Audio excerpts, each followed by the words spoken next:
Mulher virtuosa, quem achará? O seu valor excede o de finas joias. Olá, bom dia, queridos ouvintes, bom dia, amadas irmãs. Mais um dia de provérbios, graças a Deus. Mais um dia de programa Mães Amorosas. Estamos felizes por ter vocês como nossas ouvintes, ter vocês como nossas companheiras, nossas amigas, sabendo que até aqui o Senhor nos tem ajudado. Estamos já na reta final, terminando o ano, e hoje, 17 de dezembro, vamos desfrutar de mais um provérbio que fala assim: duas coisas te peço, não me negue antes que eu morra. Afasta de mim a falsidade e a mentira. Não me des nem a pobreza nem a riqueza. Dá-me o pão que me for necessário. Provérbios 30, versículos 7 e 8. Temos como título: Dá-me o pão que me for necessário. O texto do livro Dias Mais Sábios, editora Árvore da Vida, autor Pedro Dong. Pedimos a Deus que afastasse de nós toda a falsidade e mentira, pois sabemos que somente a verdade permanecerá. Na oração que Jesus nos ensinou a fazer, a primeira parte refere-se à nossa relação com Deus. Pai nosso que estás no céu, santificado seja o teu nome. Venha o teu reino. Faça-se a tua vontade, assim na terra como no céu. E a segunda parte refere-se às necessidades do homem. O pão nosso de cada dia, dá-nos hoje e perdoa-nos as nossas dívidas, assim como nós temos perdoado aos nossos devedores. Não nos deixe cair em tentação, mas livra-nos do mal. Mateus 6, do 9 ao 13. Deus sabe tudo o que o homem precisa. Com o coração voltado para o reino de Deus, não precisamos ser tímidos em pedir ao Senhor que não deixe faltar o pão à nossa mesa. Pedir força para perdoar os nossos devedores e pedir que nos livre do mal. Todavia, se for necessário passar por necessidades por causa do Evangelho, o Senhor nos dará força como deu ao apóstolo Paulo, que declarou: tanto sei estar humilhado como também sei honrado. De tudo o que todas as circunstâncias já tenho experiência, tanto de fartura como de fome, assim de abundância como de escassez. Tudo posso naquele que me fortalece. Tudo posso naquele que me fortalece. Está registrado na carta aos Filipenses, capítulo 4, versículo 12 e 13. Amém? Até amanhã com mais provérbios, palavras de sabedoria. Bom dia, fiquem na paz que vem do nosso Senhor. Alimento diário. Série Vida e Edificação. Autoria: Pedro Dong. Leitura: Neide Soares Marques. Levantar antes de qualquer outra coisa. Faça uma Amadas irmãs, amados ouvintes, estamos com mais uma leitura do Alimento Diário. E a leitura de hoje está em Números, capítulo 21, versículos de 4 a 9. Mateus, capítulo 1, versículo 18 e 21, 37. João, capítulo 3, versículo 14 e 15, 8 e 44. Hebreus, capítulo 2, versículo 14. Leia com oração. E do modo porque Moisés levantou a serpente no deserto, assim importa que o Filho do Homem seja levantado para que todo que nele crê tenha a vida eterna. Isso está em João capítulo 3, versículo 14 a 15. Então, graças ao Senhor por Moisés também, né? Um escolhido que levou o povo pelo deserto, que amava o Senhor e que o Senhor falou com ele também, né? Foi levantado, né, uma serpente no deserto, assim como importa que o Filho do Homem também seja levantado para que todo que nele crê tenha vida eterna. Então a mensagem de hoje é: Cristo destruiu Satanás na cruz. Cristo destruiu Satanás e foi na cruz, né, por amor de cada um de nós. Após a queda, o homem foi contaminado com o veneno da serpente. No Evangelho de Mateus, João Batista chama a sua geração de raça de víboras. Isso está em Mateus, capítulo 3, versículo 7. No Evangelho de João, Jesus afirma aos judeus ainda mais diretamente: vós sois do diabo, que é vosso pai, quereis satisfazer os desejos. Ele foi homicida desde o princípio, jamais se firmou na verdade, porque nele não há verdade. Quando ele profere mentira, fala do que ele é próprio, porque é mentiroso e pai da mentira. Isso está em João, capítulo 8, versículo 44. O livro de Números traz uma passagem a esse respeito. Então partiram do monte Or, pelo caminho do Mar Vermelho, a rodear a terra de Edom. Porém o povo tornou impaciente no caminho, e o povo falou contra Deus e contra Moisés: por que nos fizeste subir do Egito para que morramos nesse deserto, onde não há pão nem água? E a nossa alma tem fastio deste pão vil. Veja só o pouco caso que o povo de Israel fez do maná que Deus fielmente lhes dava. Ora, eles não tinham onde comprar comida, mas Deus fazia cair toda a madrugada o maná do céu para alimentá-los. Durante minhas visitas a Israel, ouvi que o maná tinha o sabor da comida que se desejasse comer. Por exemplo, se um argentino tivesse vontade de comer churrasco, este seria o sabor que o maná teria ao seu paladar. Da mesma forma, se alguém desejasse cuscuz, feijoada e assim por diante, seria esse o sabor. Veja como Deus é maravilhoso e pensa em tudo. Porém, o povo rebelde, em lugar de agradecer a Deus pelo pão que lhe era fielmente entregue de graça todos os dias, o chamou de pão vil, ao qual tinha fastio e aversão. Por causa disso, Deus enviou serpentes abrasadoras que picaram o povo, levando muitos à morte. Está em Números 21, 6 a 7. Essa é uma ilustração de que o homem está morrendo pelo veneno da picada da serpente. Moisés, porém, intercedeu pelo povo, ao que o Senhor respondeu. Disse o Senhor a Moisés: faze uma serpente abrasadora, põe-na sobre uma haste, e será que todo mordido que a mirar viverá. Fez Moisés uma serpente de bronze e a pôs sobre uma haste.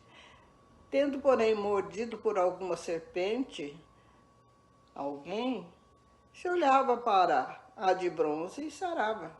Está em Número 21, versículo 8 e 9. Imagine o desespero do povo vivendo aquela situação sem que houvesse soro antiofídico ou outro tratamento. Então Deus providenciou uma serpente de bronze. Todo aquele que houvesse sido mortalmente picado, quando olhasse para ela, seria curado. A salvação veio pela serpente de bronze, que tem a semelhança da serpente, mas não possui sua natureza nem seu veneno. Da mesma maneira, o Senhor Jesus foi pendurado na cruz como uma serpente de bronze, em semelhança de homem, porém nele não havia pecado. Olhar para a serpente de bronze, Cristo significa crer. Todo que nele crê tem a vida eterna. Isso está em João, capítulo 3, versículo 14 a 15. No capítulo 3 de Gênesis, Deus prometeu que da mulher viria um descendente para ferir a cabeça da serpente. Assim, ele vingou Eva, cuja fragilidade foi aproveitada por Satanás para produzir engano. Cristo é o descendente da mulher.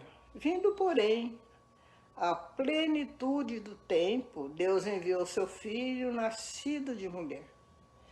Nascido sobre a lei para resgatar os que estavam sobre a lei, a fim de que recebêssemos a adoção de filhos, que é a filiação. Ferir a cabeça da serpente, Maria concebeu do Espírito Santo, vingando a mulher que for enganada pela serpente. Portanto, Cristo veio por uma mulher, morreu pendurado na cruz como a serpente de bronze que Moisés fizera para a cura do povo. E hoje, quem nele crê tem a vida eterna. Hebreus 2,14. Deus usou uma mulher para produzir um vencedor. O descendente que ferira a cabeça da serpente. Graças ao Senhor por tais palavras, irmãos. Que as palavras nos devem ser mais fiéis ainda ao Senhor, né? Porque Ele veio e morreu por cada um de nós. E o sangue dele é eficaz e nos salva a todo momento que pecamos. Ele nos lava e nos torna puro como a neve, Senhor Jesus. Obrigado por tal sangue, Senhor. Amém e amém, irmãs.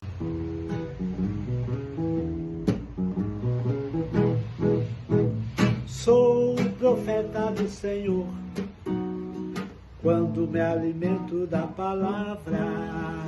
Sou profeta do Senhor, quando me alimento da palavra. Sim, eu sou profeta do Senhor, quando me alimento da palavra. Sim, eu sou profeta do Senhor, quando me alimento da palavra.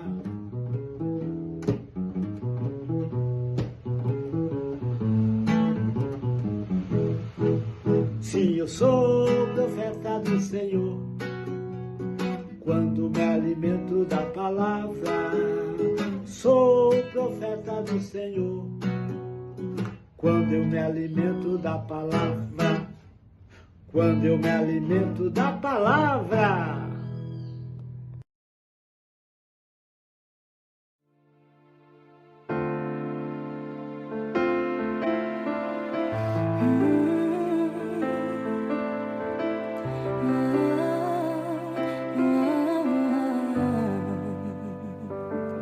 Tua sã palavra chove sobre mim. Bom dia, amadas irmãs. Bom dia, queridas ouvintes. Estamos aqui mais uma vez buscando um lugar para gravar.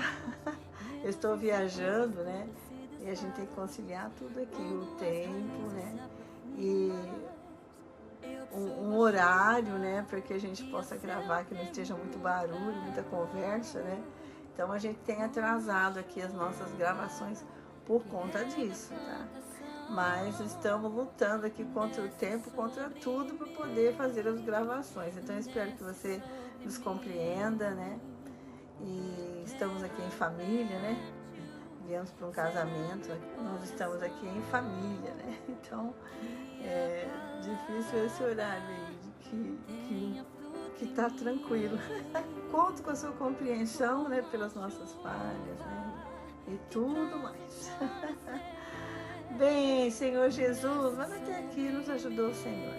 Ó Senhor Jesus, muito obrigada por estarmos aqui nesta manhã, para poder desfrutar do Senhor. A nossa comunhão com os irmãos é também a nossa comunhão com o Pai, com o Filho e com o Espírito Santo.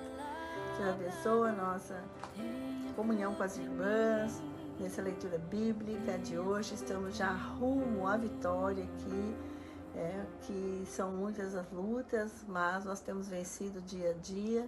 Senhor, com a graça do Senhor, nós estamos vencendo dia a dia para cumprir o nosso voto de leitura bíblica, que todo ano a gente renova. Obrigada, Senhor, por mais um dia que nós conseguimos fazer essa gravação aqui para as irmãs.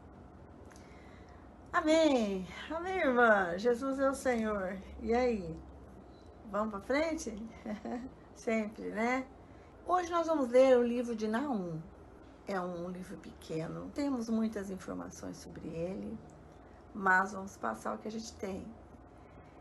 Ele é um dos profetas menores do Antigo Testamento e é também o autor deste livro, Naum. Ele profetizou sobre a queda iminente de Nínive. Você lembra que cidade é essa? Nínive é a cidade onde Jonas foi pregar o evangelho, certo? Então aqui nós vemos ele profetizando sobre a queda iminente de Nínive, que era a capital do poderoso império assírio. E ele traz uma mensagem de juízo contra a crueldade e opressão assíria, mas também traz esperança, né? Consolo. E ele viveu por volta do século VII antes de Cristo, em uma época de grande poderio assírio. Então, a Síria dominava o mundo, né? E Nínive é uma cidade pecaminosa. Então, ele vem trazer juízo, palavras de juízo aí contra Nínive. E ele é contemporâneo de dois profetas, Abacuque e Sofonias. Olha que legal. Curioso, bom saber isso, né? Quem foram seus contemporâneos, né? Eu gosto muito de saber. Ele é chamado de Eucocita, porque possivelmente indicando a sua origem ou local de atuação. Seu livro contém apenas 3 capítulos e o foco é na soberania de Deus, no juízo sobre os ímpios e na libertação dos justos, sendo visto como boas novas para o povo de Deus. Ele é um livro de juízo, mas também traz boas novas. Abra a sua Bíblia e vem comigo, vamos lá? Naum, capítulo 1, versículo 1. Eu estou lendo na versão NAA, tá? Nova Almeida Atualizada. Sentença contra Nínive, capítulo 1, versículo 1. Livro da visão de Naum da cidade de Elcos, a ira e a misericórdia de Deus. O Senhor é Deus zeloso e vingador. O Senhor é vingador e cheio de ira. O Senhor toma vingança contra os seus adversários e reserva indignação para os seus inimigos. O Senhor é tardio a irar-se, mas grande em poder, e jamais inocenta o culpado. O Senhor tem o seu caminho na tormenta e na tempestade, e as nuvens são a poeira dos seus pés. Repreende o mar, e ele seca. Faz com que todos os rios fiquem secos, Bazã e o Carmelo desfalecem, e as flores do Líbano murcham. Os montes tremem diante dele, as colinas se derretem, a terra se levanta diante dele, sim, o mundo e todos os seus moradores. Quem pode suportar a sua indignação? E quem subsistirá diante do furor da sua ira? A sua cólera se derrama como fogo e as rochas são por ele demolidas. O Senhor é bom, é fortaleza no dia da angústia e conhece os que nele se refugiam. Mas com inundação transbordante acabará de uma vez com o lugar dessa cidade. Com trevas o Senhor perseguirá os seus inimigos. Essa cidade aqui é Nínive. O que é que vocês estão planejando contra o Senhor? Ele mesmo os consumirá completamente. A angústia não se levantará 2 vezes. Porque ainda que eles se entrelacem como os espinhos e se saturem de vinho como bêbados, serão inteiramente consumidos como palha seca. De você, Nínive, saiu um que planeja o mal contra o Senhor. alguém que aconselha a maldade. Assim diz o Senhor, por mais seguros que estejam e por mais numerosos que eles sejam, ainda assim serão exterminados e passarão. Meu povo, embora eu o tenha afligido, não o afligirei mais. Quebrarei o jugo deles que pesa sobre você e romperei os laços que o prendem. Porém, contra você, Assíria, o Senhor deu ordem para que não haja posteridade que leve o seu nome. Do templo dos seus deuses exterminarei as imagens de escultura e de fundição. Farei a sua sepultura porque você é desprezível. Eis sobre os montes os pés do que anunciam boas novas, do que anuncia paz. Celebre as suas festas, ó Judá, cumpra os seus votos, porque o ímpio não mais passará por você, ele foi inteiramente exterminado. Então eu quero fazer já alguns comentários sobre este capítulo 1, porque é uma curiosidade, né? Como a gente já leu Jonas, vamos ter um pouquinho de comunhão. Jonas, ele pregou o evangelho para Nínive, capital da Assíria, 150 anos antes de Naum escrever o seu livro, certo? Então, Naum profetizou a destruição de Nínive, a mesma cidade para a qual Jonas foi enviado.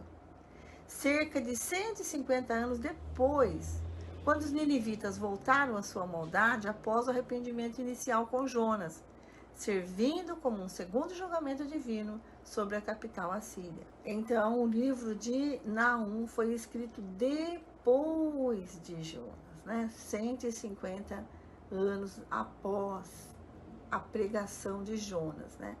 Ele pregou em Nínive e eles se arrependeram, né? Recebendo a misericórdia do Senhor.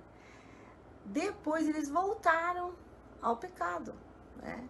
Então, cerca de 1 século e meio depois, Naum profetiza a destruição de Nínive por causa da sua arrogância, da sua opressão e idolatria. Sempre quando o Senhor julga, sempre os ídolos estão aqui, né? Então, o Senhor odeia a idolatria, né? O orgulho, né? Que é a arrogância aqui descrita, a opressão. E esse julgamento final se concretizou com a queda da cidade mesmo, no ano 612 a.C. Então, só para a gente entender aqui, né? Jonas trouxe um aviso de arrependimento, ele recebeu o perdão, né? Mas depois eles voltaram à prática do pecado. Então, houve uma sentença final de juízo, pois o arrependimento de Nínive não foi duradouro. Eles voltaram a praticar as suas obras pecaminosas, né? As suas maldades aqui, porque é chamado de maldoso, né? Bem, vamos agora ao capítulo 2, versículo 1. A queda de Nínive.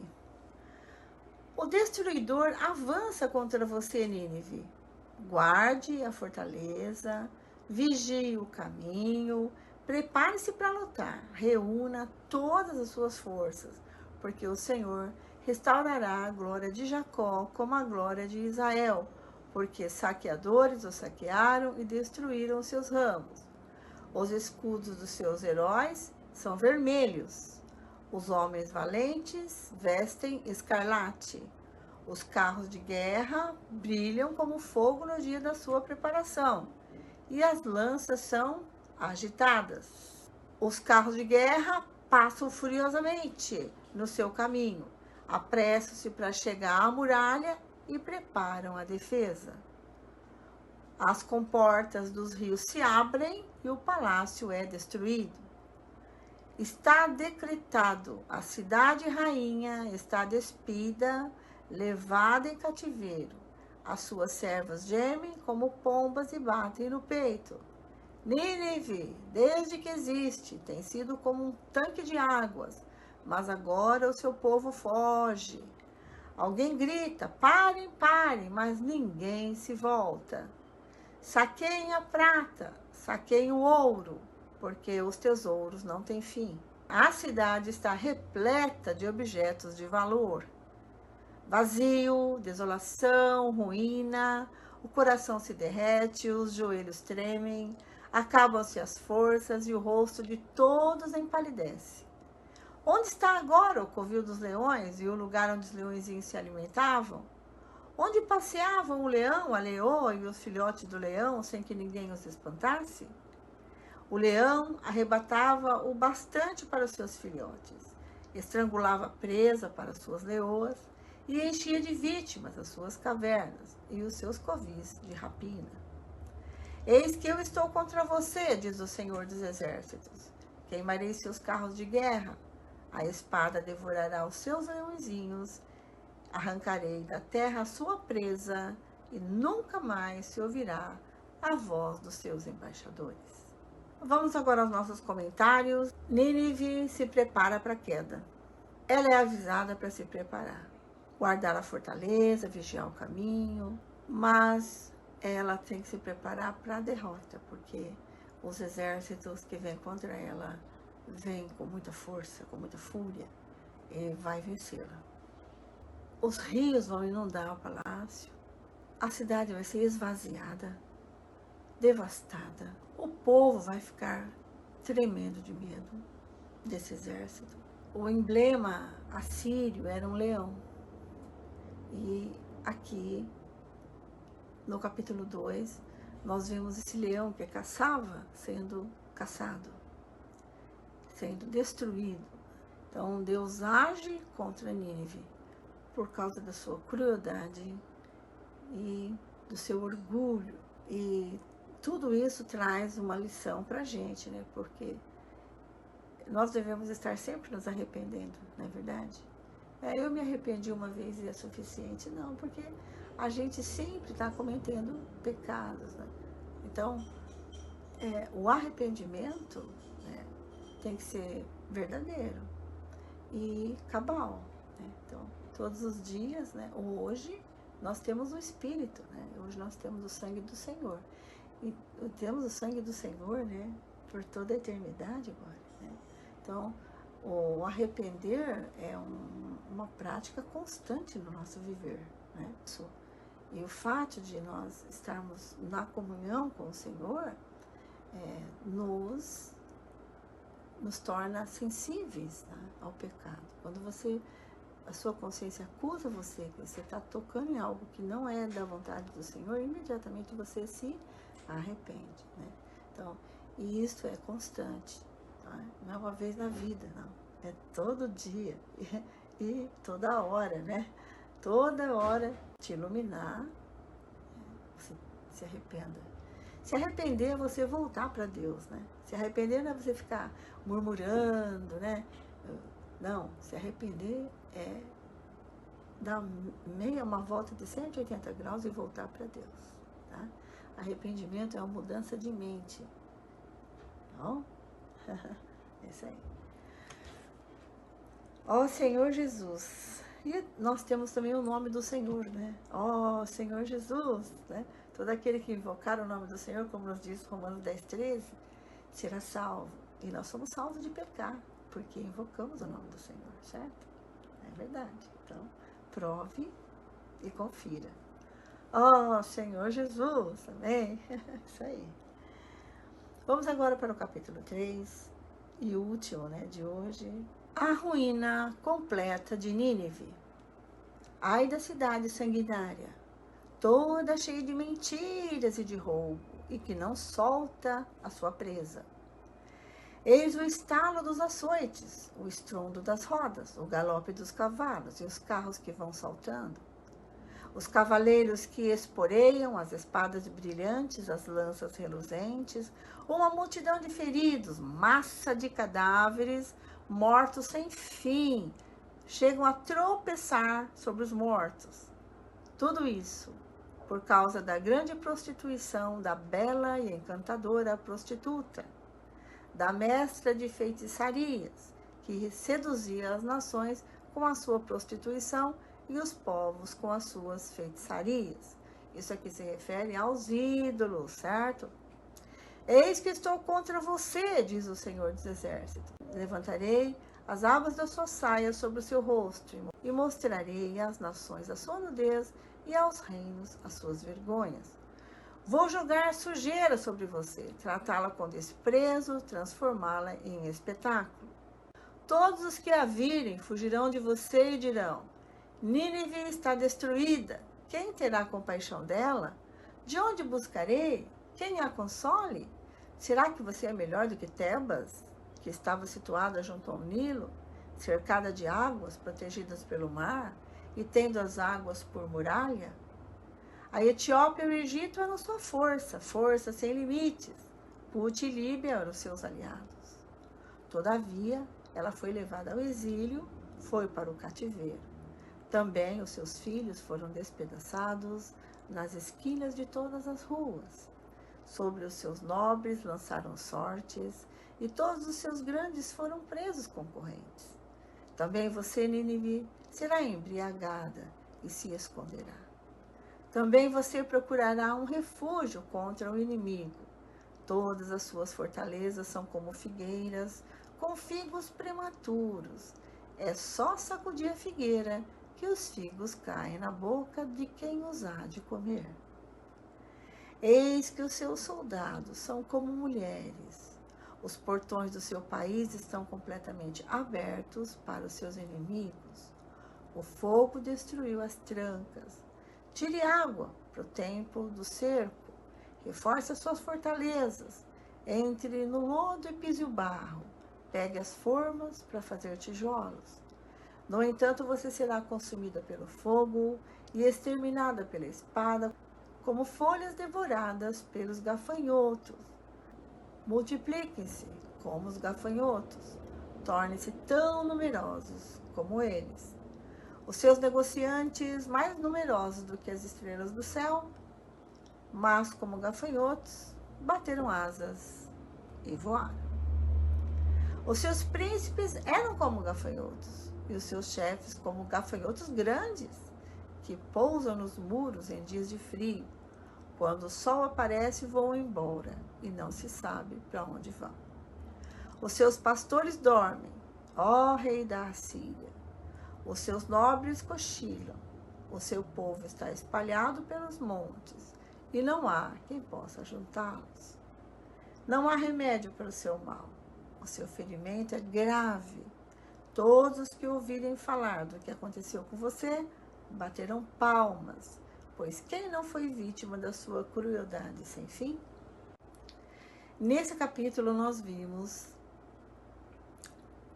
que Nínive é chamada de cidade sanguinária. Ela oprimiu nações com violência e idolatria. E oprimiu nações com muita violência, né? Até cita que ela não quer largar a sua presa, né? Então, com violência, ela oprimiu nações. E é também retratada como uma prostituta que se entrega à imoralidade e à feitiçaria.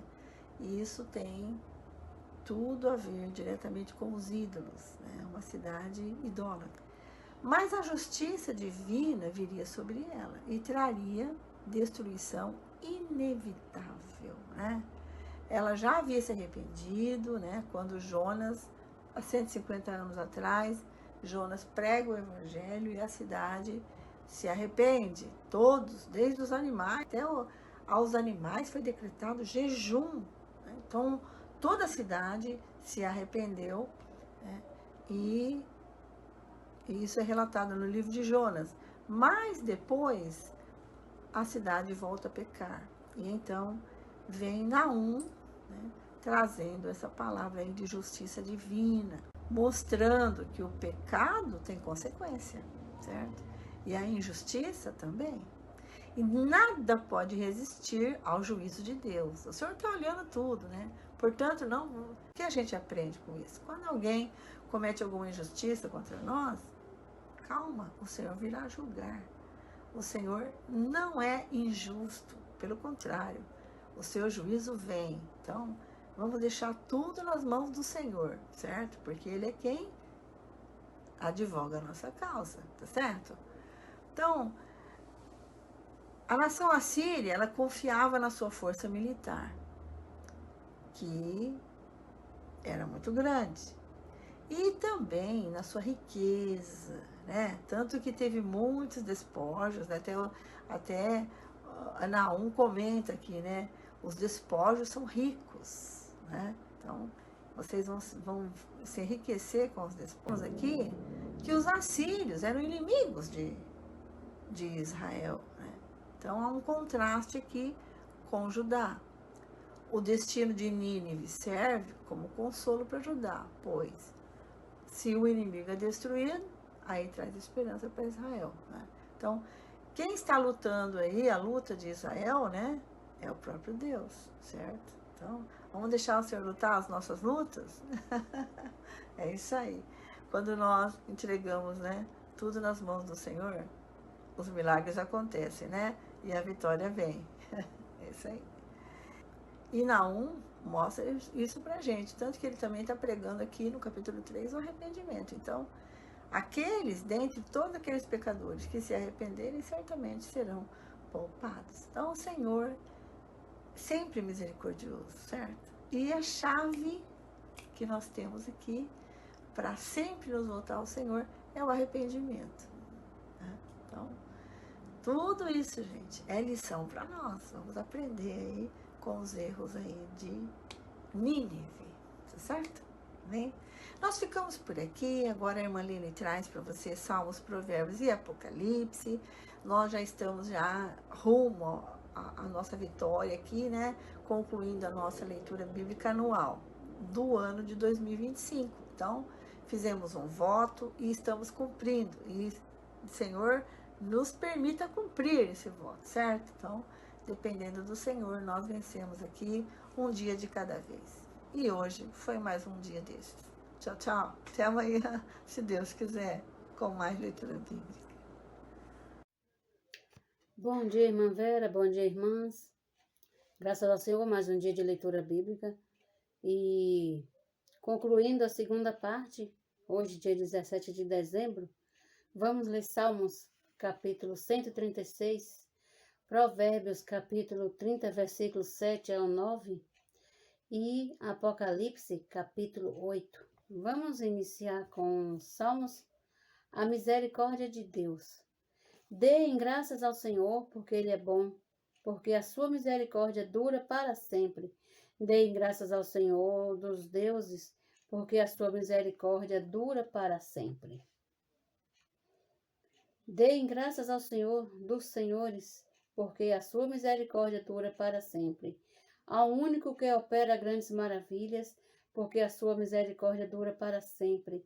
Aquele que com entendimento fez os céus, porque a sua misericórdia dura para sempre.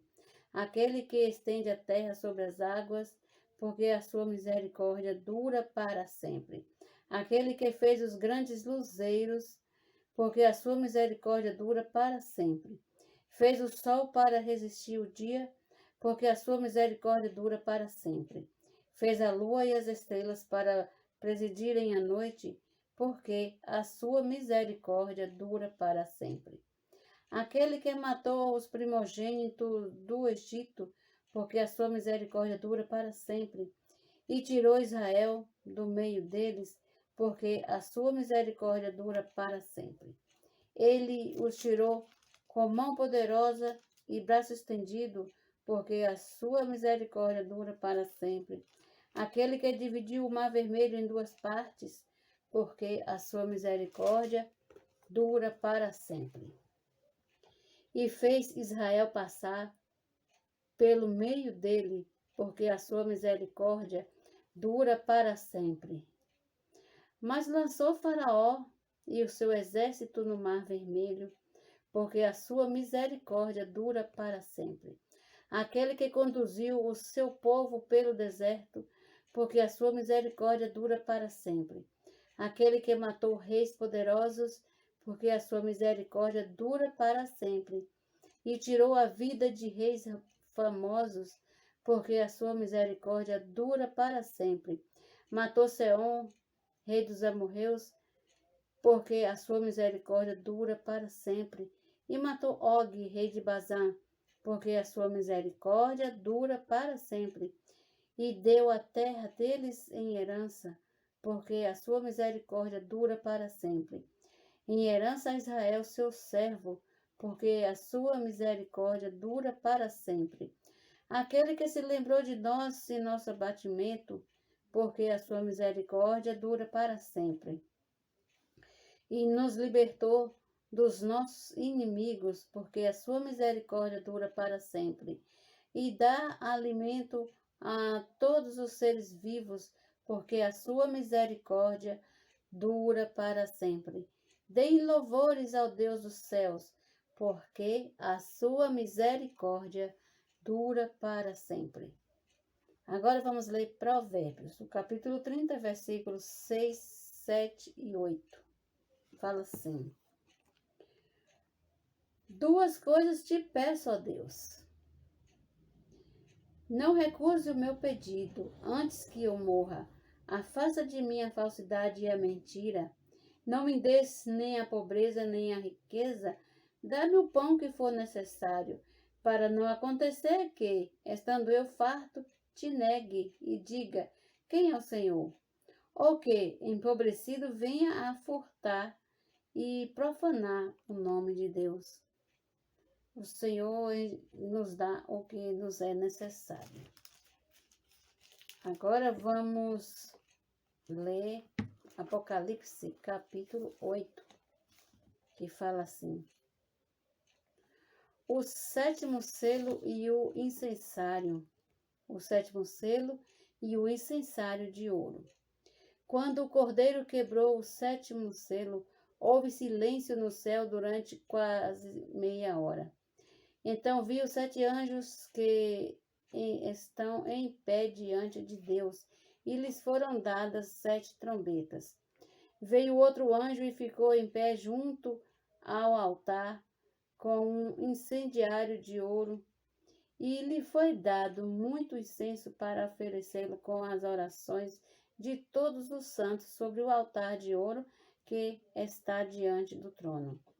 E da mão do anjo subiu à presença de Deus a fumaça do incenso com as orações dos santos. Então o anjo pegou o incensário, encheu de fogo do altar e o atirou à terra. E houve trovões, vozes, relâmpagos e terremoto. As 7 trombetas. Então os 7 anjos que tinham as 7 trombetas se prepararam para tocar. Agora a primeira trombeta. O primeiro anjo tocou a trombeta e houve granizo e fogo misturados com sangue e foram atirados à terra. Então foi queimada a terça parte da terra. Foi queimada a terça parte das árvores e também toda a erva verde foi queimada. A segunda trombeta. O segundo anjo tocou a trombeta e uma espécie de grande montanha em chamas foi atirada ao mar. Uma terça parte do mar se transformou em sangue e morreu a terça parte das criaturas do mar e foi destruída a terça parte das embarcações. A terceira trombeta. O terceiro anjo tocou a trombeta e uma grande estrela, queimando como uma tocha, caiu do céu sobre a terra para dos rios e sobre as fontes das águas. O nome da estrela é Absinto. E a terça parte das estrelas se transformou em absinto e muitas pessoas morreram por causa dessas águas, porque se tornaram amargas. A quarta trombeta. O quarto anjo tocou a trombeta e foi ferida a terça parte do sol, da lua e das estrelas, para que a terça parte deles escurecesse e uma terça parte do dia e também da noite fica sem luz. Então vi e ouvi uma águia que, voando pelo meio do céu, dizia com voz forte: Ai, ai, ai dos que moram na terra, por causa do som das outras trombetas que os 3 anjos ainda vão tocar. Amém? Depois de tantas trombetas, ainda tem trombeta para tocar. Senhor Jesus, tem misericórdia. São profecias que ainda vão acontecer, irmãs. Apocalipse. Bom dia, até amanhã, com mais uma leitura bíblica.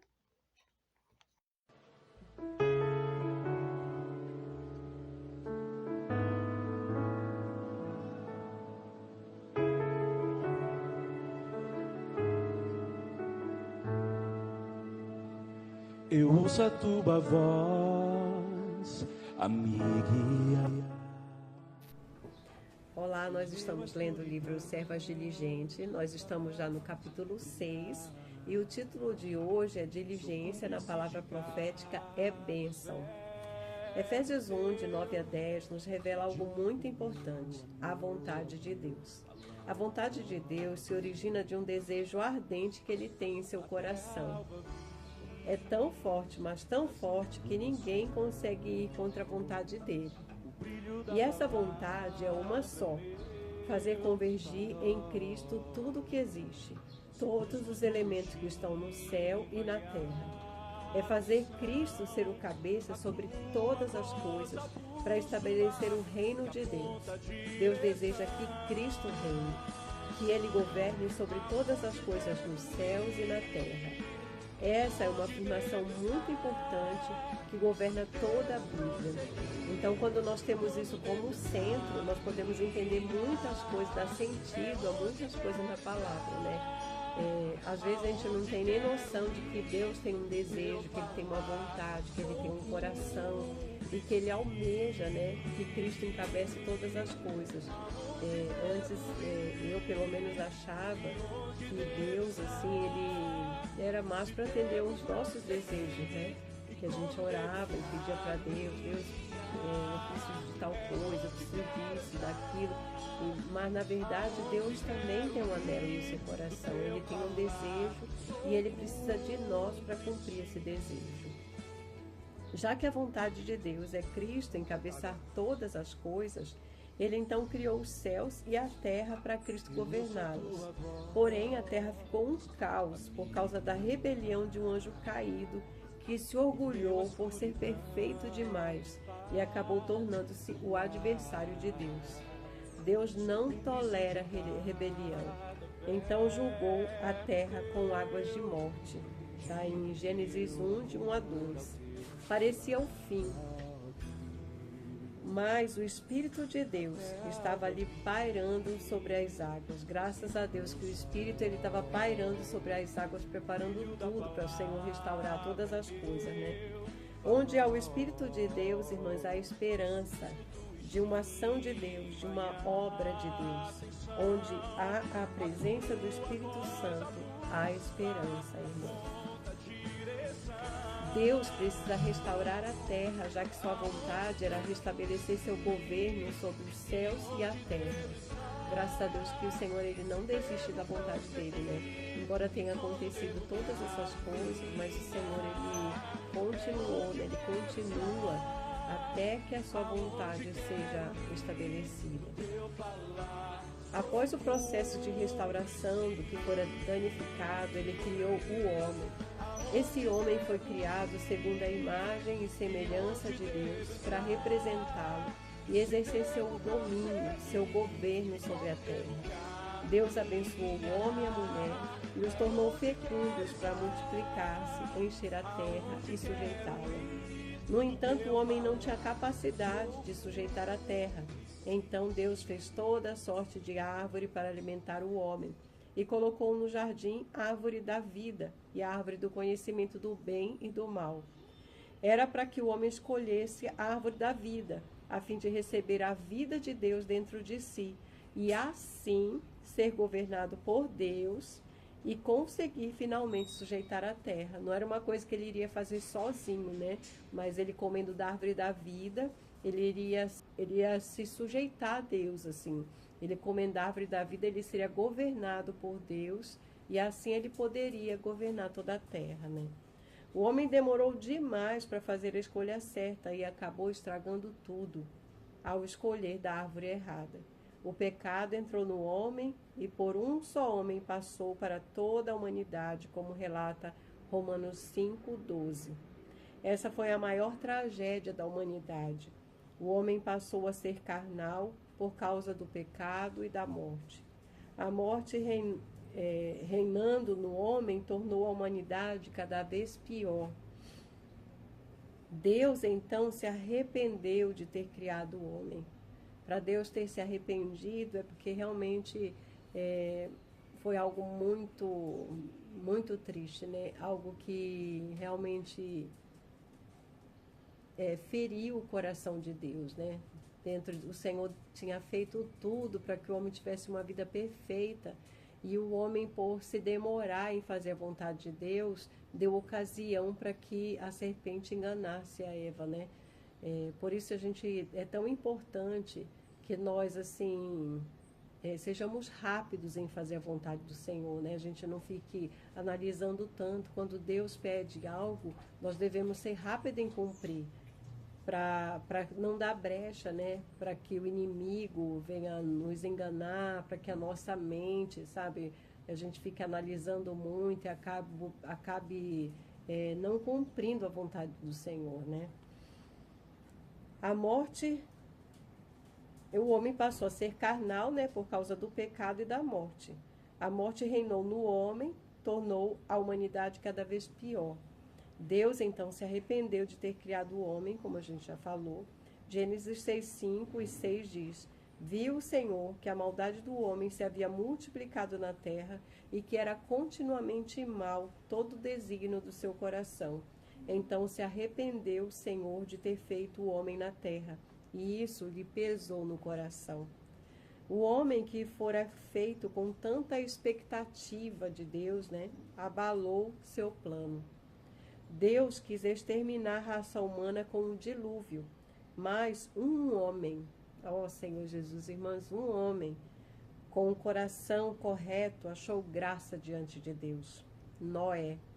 E então a raça humana e outros seres desta criação foram de fato exterminados pelo dilúvio, mas foi preservada a família de Noé.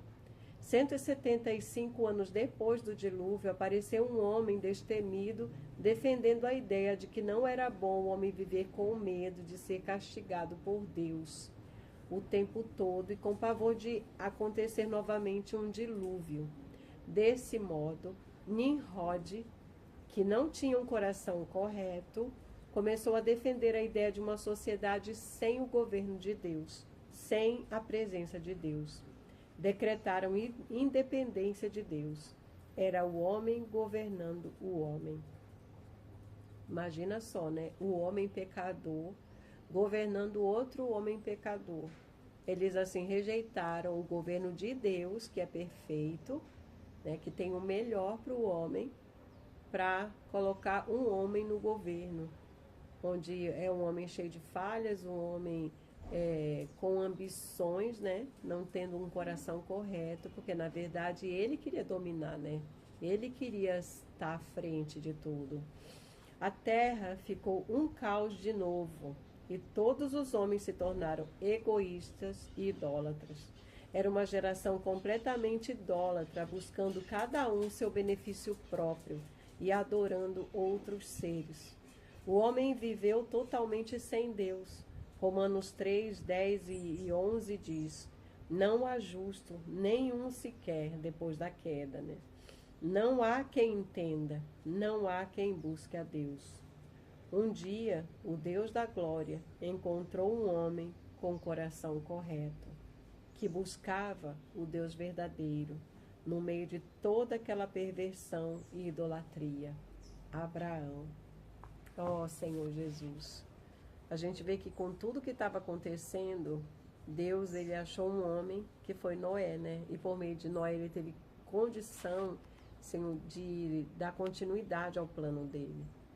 Depois entrou um homem que perverteu toda a situação ali, a humanidade, mas dentro de toda aquela geração pervertida, idólatra, o Senhor achou alguém com coração, alguém que buscava o Deus verdadeiro. E por meio dessa pessoa, que foi Abrão, ele pôde começar tudo de novo. Nosso Deus é um Deus persistente e ele precisa de pessoas que tenham um coração para que ele possa cumprir a vontade dele aqui na terra. Que nós sejamos esses que tenham um coração de buscar o Deus verdadeiro, livre de todo interesse próprio, mas buscando fazer a vontade de Deus, que é boa, perfeita e agradável. Vamos orar? Ó Senhor Jesus, te louvamos, Senhor, porque o Senhor não desiste de nós. Embora tenhamos falhado tantas vezes, o Senhor é aquele que nos busca aonde estamos, que procura um coração de alguém que tenha uma busca verdadeira, que não tenha interesses próprios, e que o Senhor possa achar em nós esse coração, um coração que busca o Senhor de maneira limpa, de maneira pura, e que queira a Ti, Senhor, que busque a Tua vontade. Nós te amamos, Senhor.